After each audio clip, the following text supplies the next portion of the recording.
Hi, this is Jason from Horrific Nightmares, and it's time for a positive spin.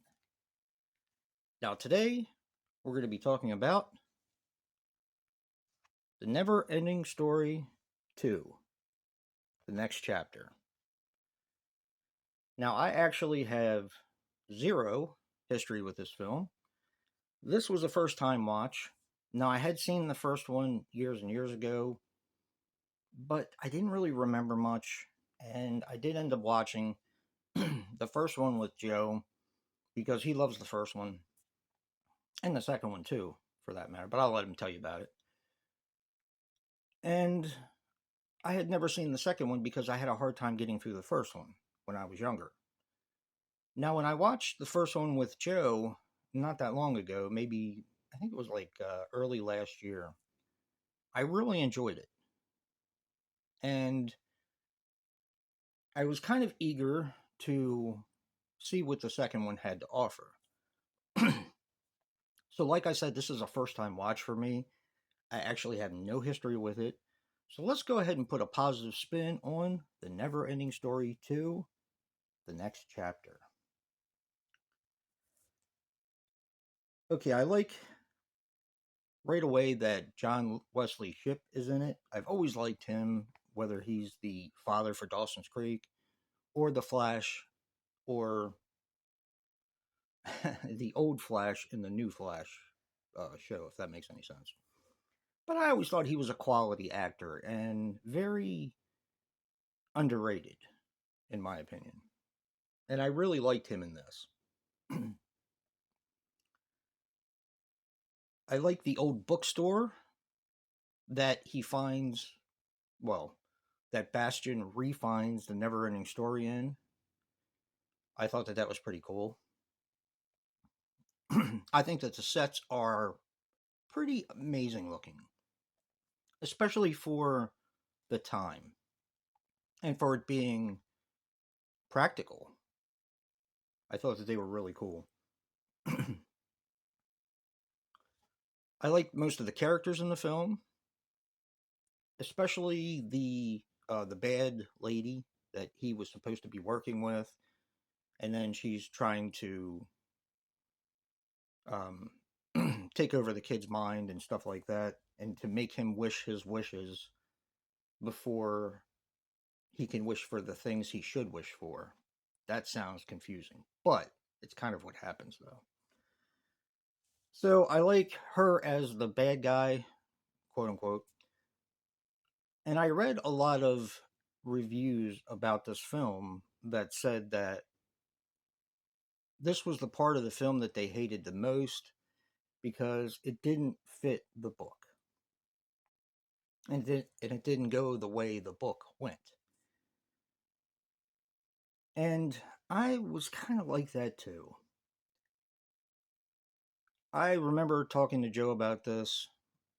With Misery, I tend to be a bit pretentious because I love the book so much. And anything that wasn't exactly like the book, I frowned upon. And I was like thinking to myself, I really need to stop doing that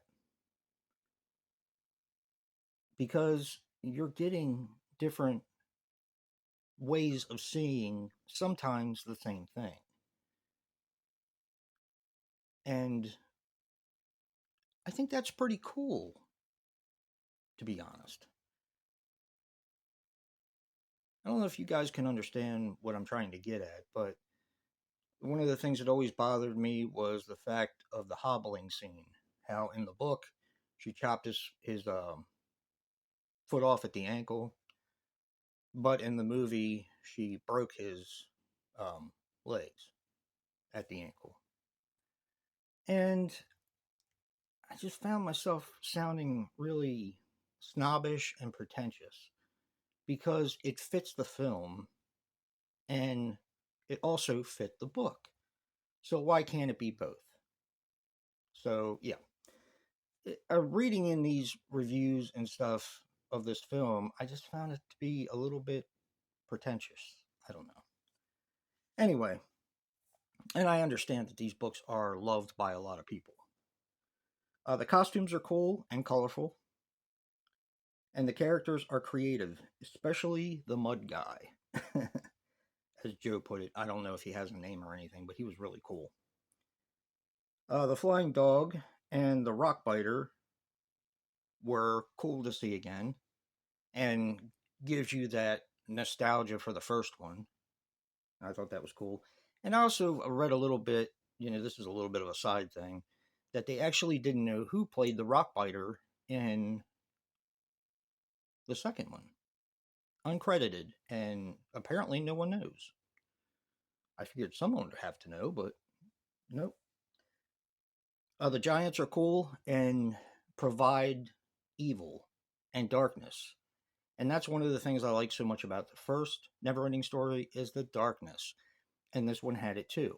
Maybe not as much, but I like the giants and the spinning propellers, the cutting wheel, and all that. I thought that that was really cool. Jonathan Brandis, R.I.P., is actually really good in this.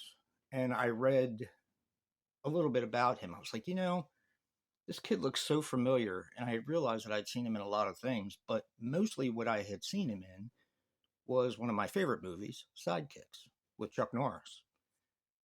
And I just couldn't believe that he had committed suicide. It's very sad. Very sad. I also like the other plot with John Wesley Shipp, where he is trying to help his son and find his son. You didn't get that in the first one either. So, that little subplot I think is a cool touch for this film. All in all, I like the Never Ending Story too. And I remember talking to Joe about it, and I said, well, is it as good as the first one? Because, of course, that's what everyone asks when you're watching a sequel. And the answer is normally no.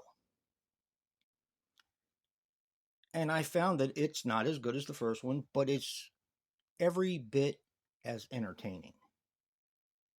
So definitely check this one out. The Never Ending Story, Chapter 2, the next chapter, rather.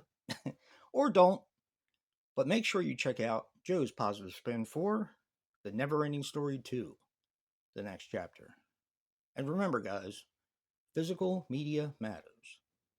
And until next time, peace.